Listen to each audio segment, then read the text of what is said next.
অনেক অনেক দিন আগে যখন পৃথিবীতে বিদ্যুতের আলো ছিল না, মানুষ রাতে তাকিয়ে থাকত আকাশ ভরা তারার দিকে।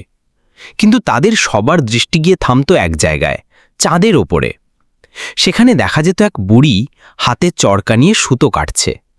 লোককথায় আছে সেই বুড়ি আসলে ছিল এক দয়ালু বৃদ্ধা। গ্রামের গরিব মেয়েদের সে কাপড় বুনে দিত। একদিন আকাশ থেকে দেবতারা নেমে এসে তাকে বলল, তুমি যে সবার জন্য এত ত্যাগ করছো, তার পুরস্কার আমরা দেব।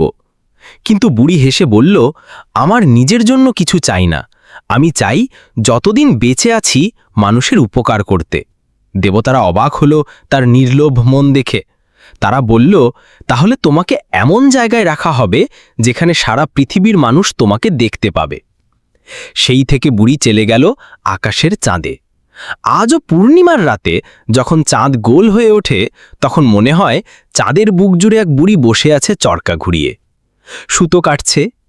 শিশুরা রাতের আকাশে তাকিয়ে মায়েদের জিজ্ঞেস করে, মা, ওই যে আলো ঝলমলে চাঁদ,